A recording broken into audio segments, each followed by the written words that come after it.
Hola chicos, ¿cómo están? El objetivo de este video es aclarar algunos puntos sobre los programas que se dieron en la clase, los programitas o los algoritmos del método de la bisección y del método de la regla falsa. En clase estuvimos viendo que habían algunas cositas que no quedaban del todo bien terminadas y bien prolijas, digamos. Entonces, estuve trabajando en eso e incluso llegué a unas formas más cortas, más pulidas de estos programitas. Bueno, como vimos ayer en la clase con las personas que estuvieron presentes, estos programitas que hoy en la clase del lunes se vieron, tenían otra lógica, sino que ya no eran una plantilla cerrada, digamos, donde yo cambiaba la plantilla, o sea, cambiaba en el editor cada vez que yo tenía un caso distinto.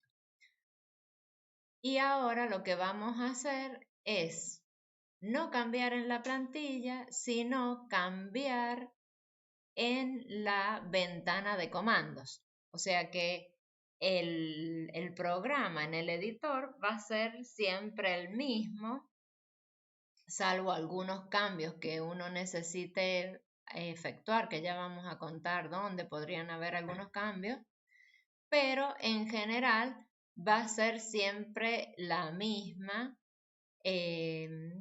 la, el cuerpo que está, va a ser siempre el mismo, el cuerpo que está en el editor. Entonces, ¿en qué consiste este programa interactivo? ¿Sí? Porque ahora vamos a hacer un programa para interactuar con la pantalla y a su vez es un método iterativo. Así que aquí se juegan su rol dos términos parecidos, interactivos e iterativos. Entonces, nosotros acá podemos poner un cartel como a modo de título.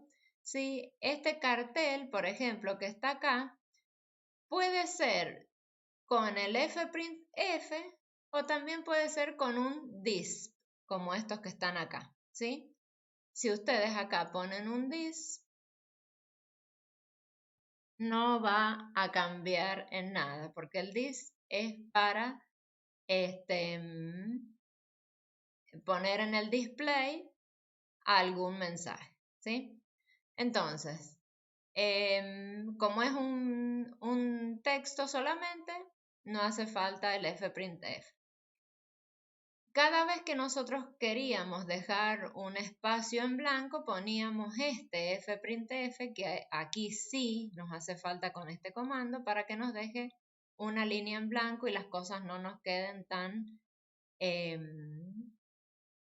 amontonadas. Acá es donde empezamos la interacción con la pantalla o con el programa. El usuario con el programa va a interactuar cada vez que use el comando input. Entonces, nosotros vamos a ingresar la expresión de la función poniendo el nombre que nosotros vamos a querer de la función y con el input. Vamos a darle una orden, digamos, o una sugerencia de cómo ingresar esa expresión.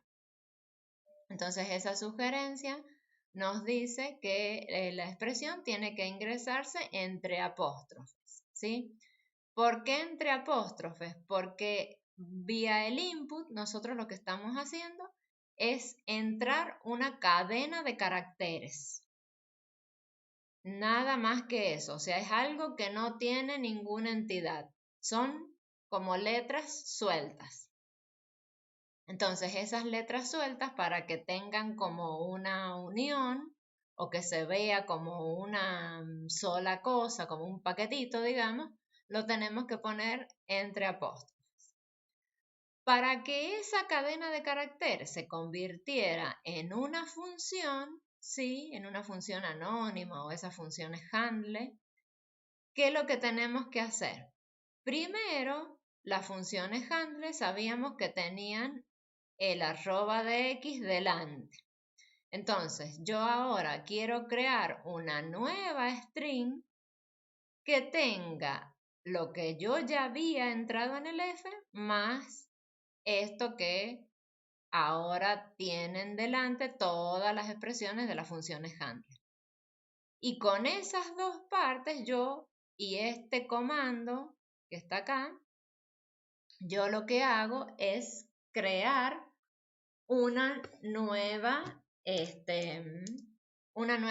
O sea, con este comando yo creo una nueva string. Y con este comando, ¿sí? Ese string que ustedes le ven ahí, string de dos, como que es de dos componentes, se convierte en función, ¿sí? Entonces, una vez que pasa por este comando, esta string que estaba acá, ahora es función. Nosotros una vez que teníamos la función, teníamos que identificar gráficamente, si podíamos, dónde estaba la raíz de la ecuación f de x igual a 0. Entonces, ¿qué es lo que aplicábamos ahí? Aplicábamos el método gráfico. Entonces, con el método gráfico nosotros vamos a graficar la función. Entonces, nosotros acá hemos dado este intervalo entre menos 3 y 3 y lo hemos puesto en una variable x. O sea que con este comando linspace nosotros vamos a darnos un intervalo entre menos 3 y 3 que ese intervalo está compuesto por 100 valores entre menos 3 y 3. Y le tenemos que poner el punto y coma, porque si no le ponemos el punto y coma, esos 100 valores después aparecen en la pantalla y nos llena la pantalla de valores innecesarios. Para esos puntos o esos valores de x, nosotros vamos a encontrar los valores de y mediante la función. ¿Cómo lo vamos a encontrar?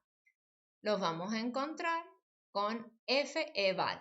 F es de función y eval es de evaluar la función. Entonces, en los y van a estar todas las evaluaciones de x, ¿sí? De todos estos x que están acá. Entonces, como que acá nosotros tenemos un arreglo o un vector de 100 valores y acá van a estar otro vector de otros 100 valores, de los y correspondientes a estos x. Entonces, con esos 100 valores se grafica mediante el plot xy. Entonces, acá graficamos la función.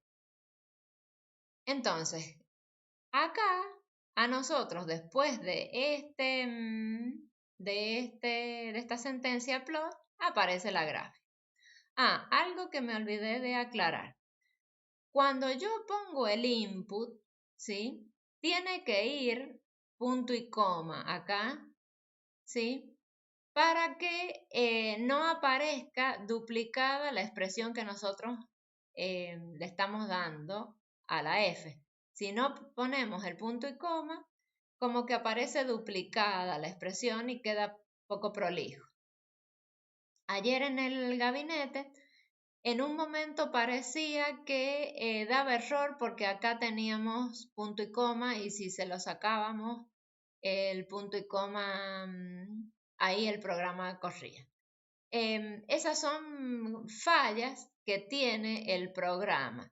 Entonces, cuando a ustedes les esté mandando un mensaje de error o algo que no corre el programa y ustedes de verdad que no detectan nada, cierren el programa completamente, guarden los cambios que han hecho acá, cierren Octave y vuélvanlo a abrir, porque son como problemas de memoria o cosas así que se generan y muestran como que hay un error. Así que ese punto y coma acá sí o sí debe estar. Bueno, Dijimos que llegamos hasta el plot. En el plot vimos dónde estaba la raíz. Entonces, una vez que identificamos dónde está la raíz, ahora ya estamos en condiciones de dar los extremos del intervalo cerrado que contiene la raíz. Entonces, acá poníamos estos cartelitos diciendo para el usuario, para que nos acordemos cuando nosotros lo ejecutemos al programa, por si alguien más lo va a ejecutar, ponemos este cartelito de información, que los valores A y B son los extremos inferior y superior, respectivamente, del intervalo en el que está la raíz de la función f. Si ustedes se fijan, estos, para la gente que no estuvo ayer en la clase, estos dos carteles están así, uno debajo de otro, y es la oración que continúa, porque hace falta un corte en pantalla, ¿sí?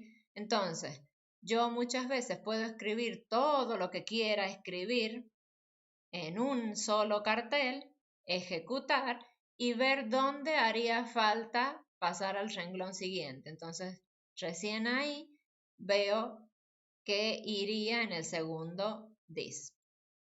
Bien, después de este cartel, doy otro espacio en blanco y acá pongo una sugerencia y un recordatorio que es muy importante en este método de la bisección. En este método de la bisección es muy importante que los valores A y B que yo voy a dar no estén justamente a la misma altura de la raíz para la derecha o para la izquierda. Por eso dice que no sean simétricos respecto de la raíz. ¿Por qué? Porque puede haber un momento, quizás si yo lo doy tan justo al principio o en algún momento, que justamente el valor medio me dé ya la raíz. Entonces, cuando a mí me da ya la raíz, como tengo que hacer un análisis yo de si hay un producto menor que 0 por un lado o menor que 0 por el otro, si yo ya llego a la raíz, el producto va a ser 0 y en ese punto se va a colgar el programa, ¿sí? Entonces, como este método tiene esa exquisitez, digamos, sería conveniente que los extremos no sean a la misma altura de la raíz uno de otro. Bueno, después, ¿qué tenemos? Entonces, fíjense, acá voy a volver a usar un input para el A y un input para el B, porque yo le voy a decir, ingrese el valor del extremo A, ingrese el valor del extremo B, y eso va a quedar el programa esperando que el usuario por ventana de comandos ingrese esos valores. Lo mismo con el epsilon, que sería la precisión deseada. El programa deja que el usuario ingrese el valor para recién seguir. Por supuesto, después de que uno ingresa el valor en cada input, tiene que dar un enter, ¿no? Bueno, después, ¿qué es lo que pasa? Para este programa nosotros podíamos encontrar la cota, digamos, la cota del número de iteraciones que hacían falta para alcanzar la precisión deseada. Entonces, a esa cota nosotros le podemos dar un nombre, nosotros le hemos llamado M, por ejemplo. Entonces, calculábamos este número, que generalmente es un número con decimales. Entonces, nosotros no nos interesan los decimales, sino que nos interesa el entero que sigue a ese número decimal que nos da M. Entonces, para buscar ese entero que sigue, nosotros tomamos la parte entera del M más 1, ¿sí? Entonces, a la parte entera del M se la busca así, con el floor M más 1. Y eso es lo que nosotros vamos a dar como N, que va a ser el número de iteraciones con las que nosotros alcanzaríamos la precisión. Ahora bien, una observación aquí. Este n es el número máximo con el que yo podría alcanzar la precisión, pero no quiere decir que si la función es tan buena, esa precisión se alcance con menos iteraciones, ¿sí? Entonces, yo acá lo que estoy poniendo es como el número máximo de iteraciones para alcanzar la precisión. Entonces, esa situación, como puede haber que la precisión se alcance antes, uno también la tiene que reflejar en el programita. Así que ya lo vamos a ver cómo lo reflejamos a eso. Muy bien, entonces, yo ayer a los chicos que estaban en el gabinete, ¿qué pasó? Les dije que también podíamos calcular del A y del B sus imágenes, o sea, su f de A y su f de B. ¿Qué le ponemos así? F sub A, F sub B, por darle un nombre. ¿Para qué se puede hacer esto y tenerlo a la vista? ¿Sí? Es como para asegurarnos todavía más que de verdad hay una raíz entre el A y el B, porque al tener estos dos valores, signos distintos, de verdad como que confirmamos que hay una raíz. Si ustedes o si el usuario no quisiera, le pone punto y coma acá y se conforma con lo que nos dice la gráfica. Eso es indistinto. Bueno, de aquí en adelante vienen los cambios con respecto al programita que se vio en el gabinete. El programa que se vio en el gabinete era mucho más extenso y el error que nosotros estábamos ayer encontrando siempre era la distancia del intervalo AB y no era la distancia entre iteraciones, ¿sí? Entonces, hay que corregir esa parte y de paso pulirla por lo que les comento a continuación. Para poder nosotros trabajar con esta fórmula, que es la fórmula del error, la fórmula correcta, que es la diferencia en valor absoluto entre una iteración y la anterior, sí o sí nos va a hacer falta trabajar con esto para poder en la primera iteración calcular el error.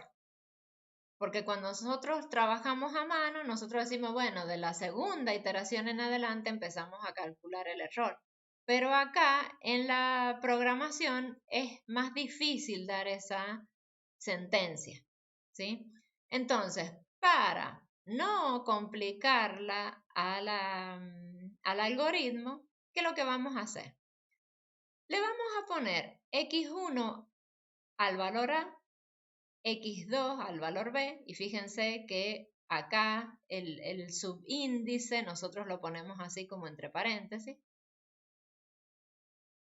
Y la iteración que va a ir con el for, la vamos a empezar desde 3 en adelante, porque acá tenemos x1, x2 y empezaríamos con x3, ¿sí?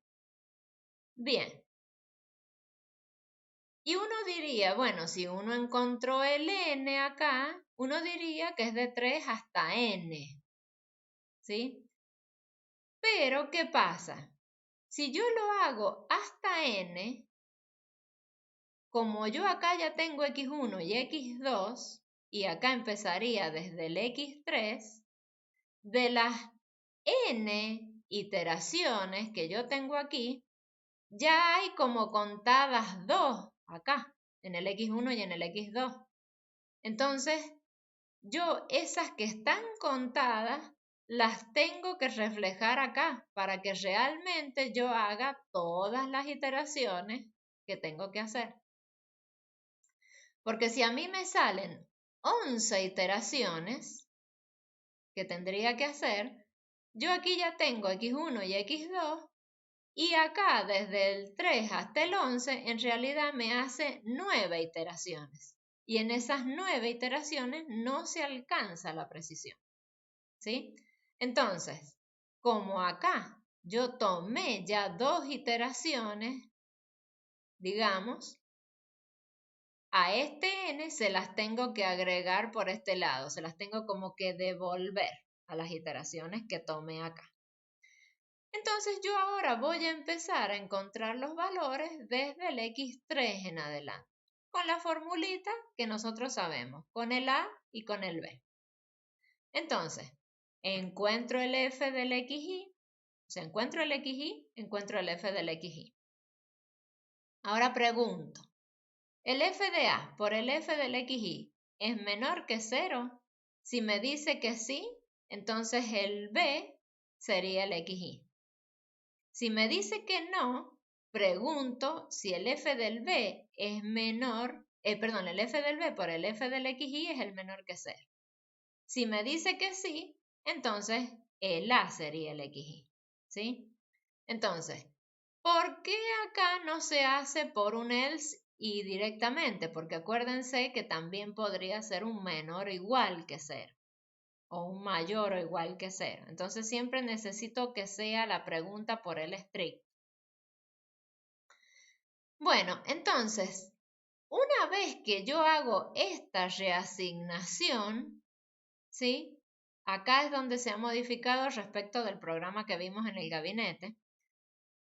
Yo una sola vez hago esta pregunta, reasigno, y fuera de este if grande que tenemos acá, ahí encontramos el error y publicamos, damos la sentencia de publicación de todo lo que está en la iteración. Entonces, acá vamos a publicar el X, vamos a publicar el error, o sea, vamos a publicar el valor de la iteración, el error, y para control nuestro, el F de ese X que nosotros hemos encontrado.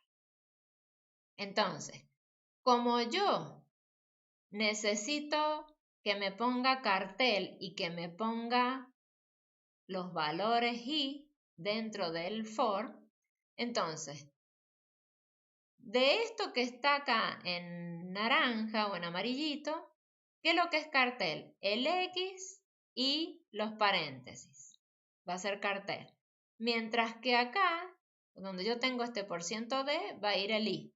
Como el I es un entero, el formato de entero es ese.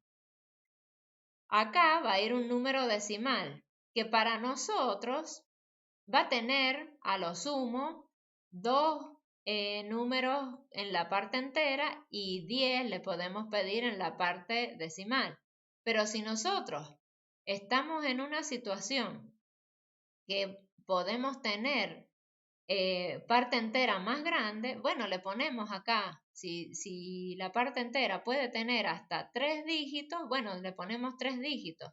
Y si la parte decimal nosotros la queremos con más precisión, le ponemos más decimales, le ponemos 15, 16, o sea, eso depende ya de con qué precisión esté uno trabajando, ¿sí? Entonces, para nuestros cálculos, con 2 decimales o sea, 2 dígitos en la parte entera y 10 dígitos en la parte decimal, estamos bien. Entonces, lo mismo pasa con el E, acá iría el I, acá iría el resultado del E. Lo mismo pasa con el F del XY, acá iría el I y acá el resultado que está por ahí guardado en la memoria. Entonces, estos espacios acá yo se los tengo que dejar a propósito para que así salga en pantalla con espacio. Si yo no dejo espacio, sale todo amontonado. Y acá, fíjense, detrás de la coma viene todo lo que va a ir completando en estos lugares. Entonces, en esos lugares lo que va a ir completando es el I, el XY, el I, el E sub I, el I y el F del XY, que tiene que ir en el mismo orden en que tienen que ir apareciendo acá para que la información no sea distorsionada. Muy bien, Y ahora va la parte esa que estaba en el algoritmo de la regla falsa y que acá no lo teníamos, pero que sí hace falta tenerlo.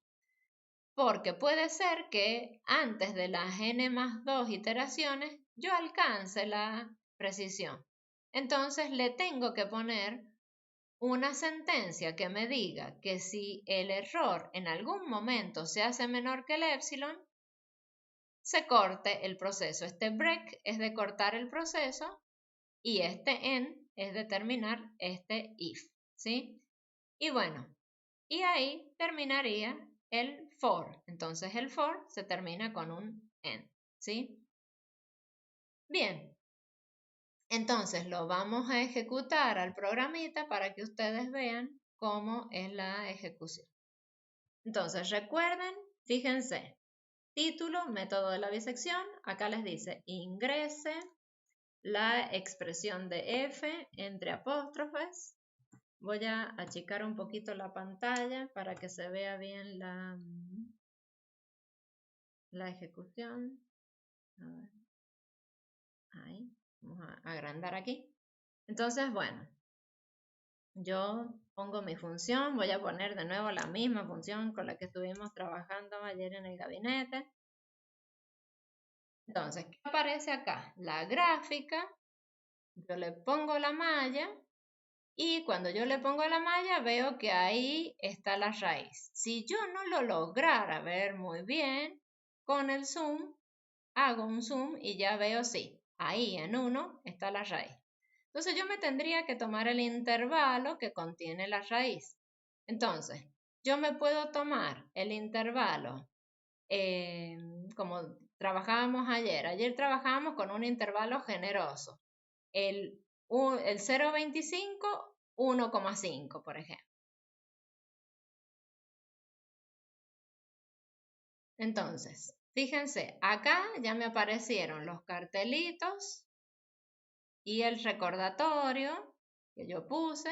Y ahora me dice ingrese el valor de A. Entonces el programa está esperando que yo ingrese el valor de A. Entonces le vamos a poner 0,25. Inmediatamente cuando doy el enter me dice ingrese el valor del B. 1,5.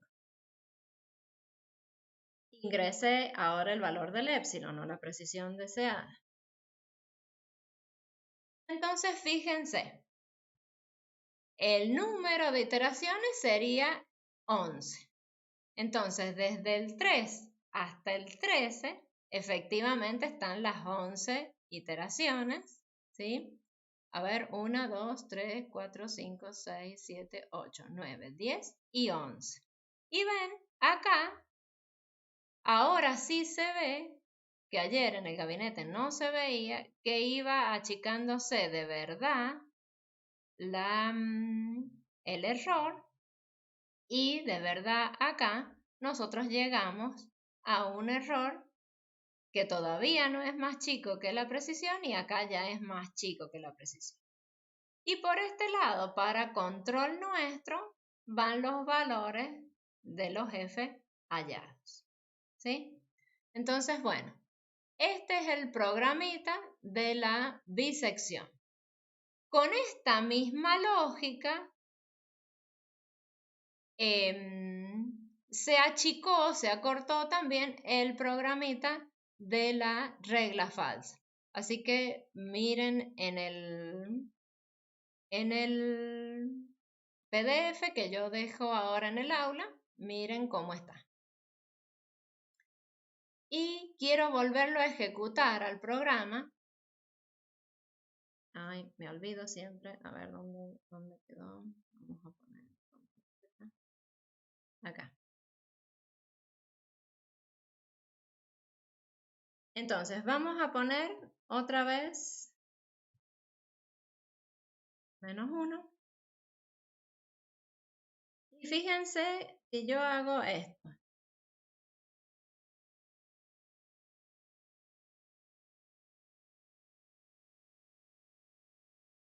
A ver, creo que con estos valores era que me salía. ¿No? Ahí está. Entonces, fíjense, si yo tomo otros valores de intervalo, por más que a mí me decía que el n tenía que ser 10, fíjense, hago 3 iteraciones y ya llegué a la raíz y a la raíz exacta. Es más, llegué en la primera, en la segunda iteración y hago una más y ahí ya llego al error 0, ¿sí? Y llegué a la raíz con el f que me dio 0, ¿sí? Entonces se ve que hacía falta esta sentencia de corte si antes se alcanzaba la precisión. Bueno, chicos, hasta acá llego y ustedes vean el programa para la regla falsa que tiene esta misma lógica.